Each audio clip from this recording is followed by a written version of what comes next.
the monkey in your pants? Right then folks, Monkey Spaz 5000 here, and I thought today I would give you a quick look at my hacked or my modified Nintendo Wii, whatever you want to call it. Some of you may know who are subscribed to me and watch regular videos that I picked up a Wii, I think it was about Christmas time, I think it was, with the sole intention of modifying it as such. I've since obviously got a Homebrew channel installed on it there, and I've done whatever you need to do to hack it. I'm not going to give you any instructions on how to do it, because to be fair, I simply followed some instructions that were already out there on the World Wide Web, so to speak. So to start things off, basically that's your discs, USB loader. I've got a 1TB external hard drive connected to the Wii. That's where all the Wii games are. Homebrew channel, which is what you need to download things and install things. The only other two things I've got on that I've just basically put on to test is the Commodore 64 emulator and the good old ZX Spectrum emulator. If you're wondering where all these things are that are normally here, I just punted them over there to get them out of the way. So I will show you the Wii games basically. Go to the USB loader, press start,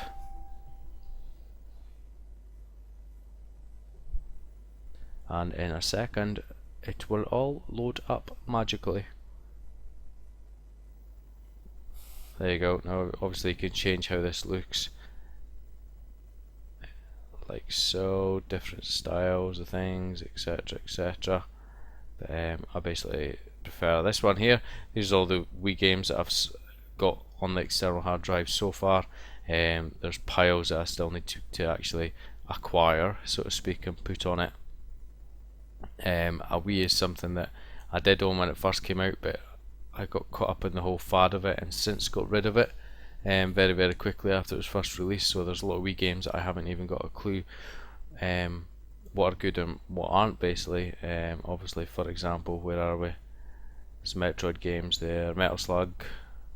Where are we? The Zelda games on the Wii that I've never played, the Kirby games, Fire Emblem, Xenoblade Chronicles I should say as well. Never played this, I know it's supposed to be good, but I'll show you a game loading, see how quick it works. Let's press Donkey Kong. And obviously you get your cover art here, there you go, like so. You can change what's displayed, you press info, it tells you some info there, and basically press start, and just in a few seconds it loads. There you go, loaded as quickly as that, and I might sneeze in a minute, so please excuse me. There you go, simple as that, and that's how quick the games load as well, so pretty decent. I've never played this game before. I might actually start a playthrough on it, because I just put it on to test and I was sitting playing it for 10-15 minutes and I was like, oh my god, this is good. Same music as the SNES version as well. There you go, I'll just quickly show you it playing. And I'd assume it loads faster as well, being on the hard drive, than it would on the normal Wii disc. But like I say guys, any Wii classic games, classic Wii games that I obviously maybe haven't heard of in the past, due to the fact that it's not something that I had back in the day, so to speak. Sorry, I can't speak into this all at the same time. Let me know what they're. One thing I found in this game is different from obviously it's normal Donkey Kong, is when I got his name Diddy Kong, I did not expect him to be able to do that. Fly, hover I should say, but we'll call it hover. Yeah, he hovers. That's pretty cool. And for some reason you get to blow things out like that. But it's a good game. I'm definitely going to give this a bash. Like I said, I'd never played it before. But I'll just get over here and then I will exit it. There you go, Wii menu, exit. So obviously you can do loads of things with a hacked Wii, but me primarily was to get an external hard drive and slap the Wii games on it. But I also thought obviously you can get your emulators which could be quite useful. For example, I'll show the Commodore 64 emulator running really quickly. Start. Runs really well, as you'd expect, since it is only a Commodore 64, but you can get PC Engine, Super Nintendo, Nintendo, Mega Drive, Master System, Game Gear, Game Boy Color, anything and everything, Sega Saturn, etc. No idea how they run, but there you go, you can get them. Right, hold on while I figure out how to put in a game, just show you it working. Good old IK Plus. Oh, there we go. Do it this way. Obviously, a Commodore 64 is something that I have had actually not that long ago, but I got rid of it just because I thought, right, I'm never going to play it. It was not something that I played back in the day, or not something that I owned back in the day, I should say. My friends had it. So that noise is some weird loading noise, but I'll show you this running as well. It runs very well, as you'd expect for it's a Commodore 64. The only thing I noticed is music on the game Creatures wasn't 100% right, but apart from that, a lot of people might not even notice. But this is what's going on.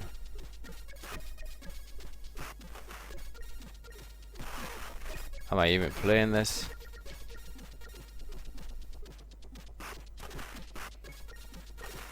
Apparently not, I'm just punching in the air or something. Goodness knows what's going on, I should say. I think it maybe went tits up because I unplugged the Wiimote. That did. I had the Wiimote plugged in, the nunchuck plugged in, I should say, when I started it. Ooh, in the nuts, and I unplugged it. Ooh, in the back. Halfway through, so obviously that had a fit. Oh, you little cheeky twat. This is IK Plus, absolutely amazing game. In the face, son. Watch this Bruce Lee move. Whoa. Oh, you cheeky toad. But that is basically Commodore 64 emulator. Quickly show you Spectrum. It's only two things that I've put on it so far. Like I say, I've had this sitting for weeks, and I thought, right, I'm going to spend some time and I'm going to get it sorted, so it's more or less sorted. Spectrum emulator. Awesome.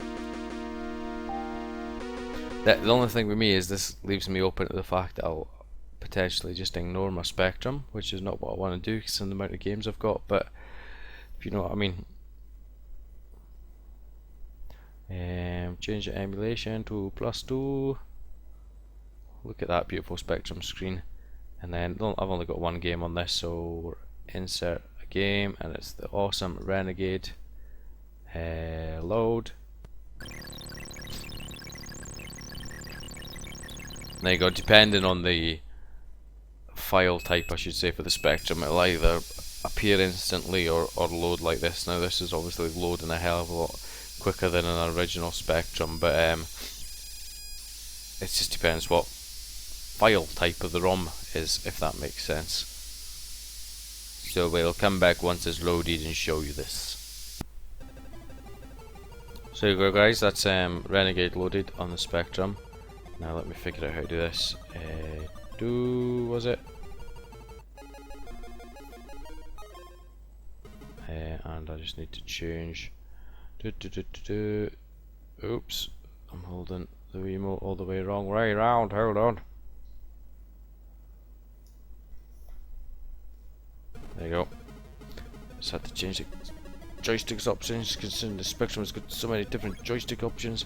There's Renegade running on a 128K emulated Spectrum on the Nintendo Wii. One of my favourite games, and you can see obviously as you'd expect it. Emulates it perfectly from what I can see, no issues with it. And we'll stop that there, so to speak.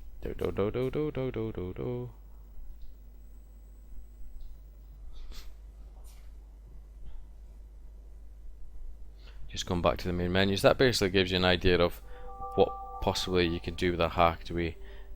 Now these two icons there, they are normally when you install emulators. I've had to do some fiddling about to get them there, but it's pretty cool. Like you can see, it does that, which looks funky. To install them, you'd basically have to install the Homebrew channel, which I'm not going to go into. There's plenty of guides out there that could probably tell you better than me. I managed to follow it, so if I could follow it, you could follow it. But this is where you install everything. You use the Homebrew browser there. I'll show you very quickly. I've got MAME installed, etc. The only thing is I've not got a front end icon for it installed yet, so that's why it's not there. But for example, go to Homebrew browser, quickly show you that. That's where you download the emulators. The ROMs, you download them from your normal ROM acquiring locations, and you have to put them in certain folders depending on what the emulator is and whatnot. This is just the Homebrew browser loading up. Just take a few seconds. Like I say, it's maybe not something that you're confident in doing, especially if you've never done it before. If you're unsure, it's best to get somebody who knows what they're doing to do it, 'cause apparently you can brick your Wii, so to speak, and just turn it into a useless lump of white plastic. But considering how cheap you can pick them up nowadays, excellent. Do you know what I mean? Emulator machine, if not anything else. So this is the Homebrew browser. You go to emulators. I'll just take a second. There's demos and some more games, but they're not like proper games and utilities. And there you go. These are all the emulators. So that's obviously the ZX Spectrum one that I've got installed. Don't know what that is.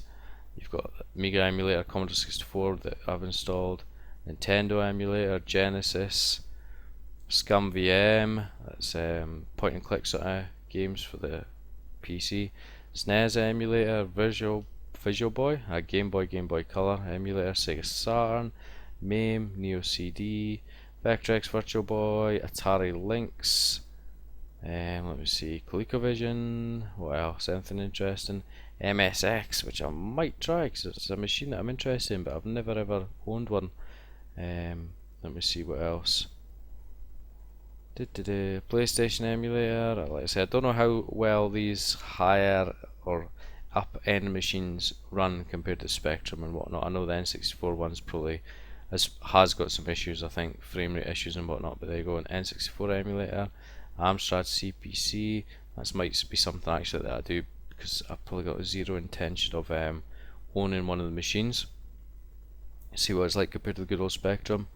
Atari 2600, which I've got installed. Like I say, I've not got a front end icon for it yet, but pretty cool. Master, so I went a bit quick there. What else did we have? Apple II, that's Sega Master System, Game Boy Color, Sega Saturn, PC Engine, Neo Geo Pocket, Atari ST. So basically anything and everything. We'll just come out of that.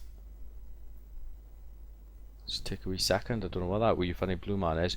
Basically, if you've not got the front end icons, which can be a bit of fiddling about, you can just launch them from here. For example, this is the Atari 2600 emulator running it. I'll just quickly show you this, and then I'll basically just finish up. Let me see, what's a good game? Crystal Castles. Where are we? Where are we?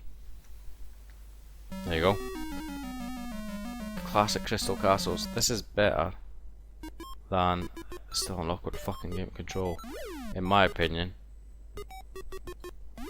A shitload of other versions of the game. Even the arcade game is wonky as anything could play compared to this. Oh, this just is not the same without a proper Atari 2600 joystick, I tell you. It's even got that emulated flickering of the sprites. There you go.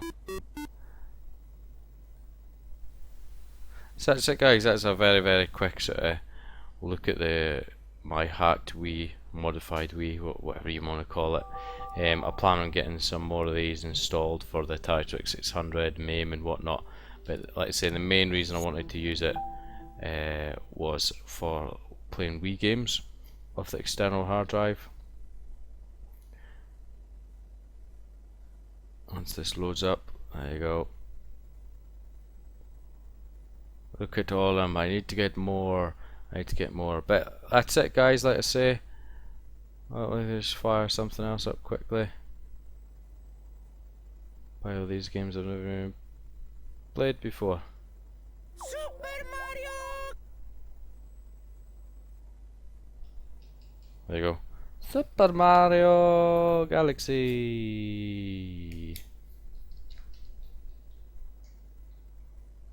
Very actually briefly played this back in the day when I had a Wii. But that's it, guys. A very quick look at my modified Wii, hacked Wii, whatever. Just give you a brief look at what you can actually do with it. I know a couple of guys in the retro game community here in the UK were thinking of getting one. And there you go, quick look. Don't ask me any complicated questions because I probably won't be able to answer. But as always, guys, thank you much for watching. Please like, comment, subscribe, and I will catch you next time.